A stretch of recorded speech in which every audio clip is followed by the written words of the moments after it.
দর্শক, একটি খবরের শিরোনাম পড়ে খুবই হতবাক হয়েছি এবং বিস্মিত হয়েছি। এত সাহস, এত উদ্ধত্ত কিভাবে মানে উদ্ভব হলো কোনো ব্যক্তির মধ্যে, সেটা ভেবেই কুল পাচ্ছি না। খবরের শিরোনামটা এরকম: সুপ্রিম কোর্টের বিচারপতির কাছে 50 লাখ টাকা চাঁদা দাবি, যুবদল নেতা গ্রেপ্তার।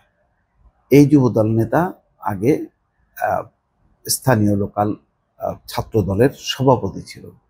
সেই নেতা সুপ্রিম কোর্টের বিচারপতির কাছে 50 লাখ টাকা চাঁদা দাবি করলো।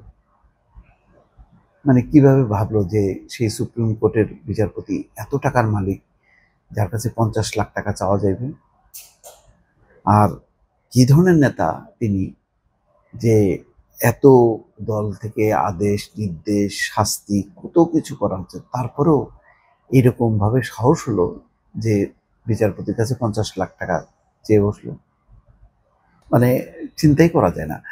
যাই হোক, কিন্তু ঘটনা তো ঘটেছে, সেই কারণেই তো তাকে অ্যারেস্ট করেছে। গাইবান্ধার ফুলছড়িতে সুপ্রিম কোর্টের বিচারপতি খুরশিদ আলম সরকারের কাছে 50 লাখ টাকা চাঁদা দাবির অভিযোগে আক্তার হোসেন, যার বয়স 45, নামের এক যুবদল নেতাকে গ্রেপ্তার করেছে পুলিশ। গতকাল বুধবার বিকেলে উপজেলার কালীর বাজার এলাকা থেকে তাকে গ্রেপ্তার করা হয়। আক্তার হোসেন উপজেলার পারুলের চর এলাকার বাসিন্দা। তিনি ফুলছড়ি উপজেলা ছাত্র দলের সাবেক সভাপতি ও বর্তমান উপজেলা যুবদলের যুগ্ম আহ্বায়ক। কি ঘটনা?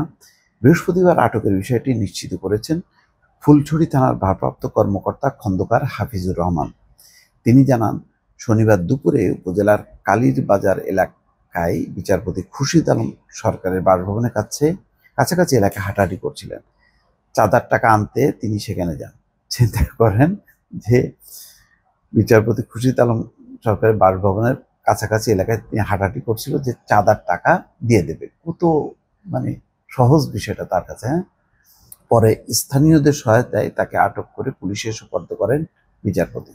এর আগেও 2024 সালের 6ই আগস্ট হোয়াটসঅ্যাপে বিচারপতির কাছে এই চাঁদার দাবি করেন অভিযুক্ত আক্তার হোসেন। ওসি আরও বলেন, এই ঘটনায় অভিযুক্ত আক্তার হোসেনের বিরুদ্ধে থানায় একটি লিখিত অভিযোগ দাখিল করা হয়েছে। আসামিকে আদালতে পাঠানোর প্রক্রিয়া চলছে। এই ব্যাপারে ফুলছড়ি উপজেলা যুবদলের আহ্বায়ক নজরুল ইসলাম নান্টু বলেন, দলের নাম ভাঙিয়ে কেউ অপরাধ করলে তাকে ছাড় দেওয়া হবে না। এই ঘটনায় আক্তার হোসেনের বিরুদ্ধে দলীয় ফোরামে আলোচনা করে ব্যবস্থা নেওয়া হবে। এ বিষয়ে জানতে বিচারপতি মোহাম্মদ খুরশিদ আলম সরকারের মোবাইল ফোনে যোগাযোগের চেষ্টা হলে তিনি কল রিসিভ করেননি। উল্লেখ্য, হাইকোর্টের বিচারপতি মোহাম্মদ খুরশিদ আলম সরকার খুশি প্রয়াত ডেপুটি স্পিকার অ্যাডভোকেট ফজলে রাব্বির মেয়ে জামাই এবং ফুলছড়ি আওয়ামী লীগের সাধারণ সম্পাদক ফারজানা রাব্বি বুবলির স্বামী। এটা একটা কারণ হতে পারে, যেহেতু ফুলছড়ি আওয়ামী লীগের সাধারণ সম্পাদক ফারজানা রাব্বি বুবলির স্বামী, সেখানে মনে করছে যে এখন সে বিচারপতি হোক আর যাই হোক না কেন, সে তো আওয়ামী লীগের লোক, তার কাছে প্রচুর টাকা আছে। বিগত আমলে উচ্চ আদালতের বিচারকরাও তো কম দুর্নীতিতে জড়ায়নি, মনে করছে দুর্নীতির টাকার পাহাড় গড়ছে, সুতরাং এখন সুযোগ আসছে, এখন আমি সেখানে হানা দেই। হয়তো বেশ কয়েক জায়গায় হানা দিয়েছে এর আগে, সেখানে সাকসেসফুল হয়েছে, তার ভিতরে কনফিডেন্স বাড়ছে, এখন সে ধরলো হাইকোর্টের একজন বিচারপতিকে।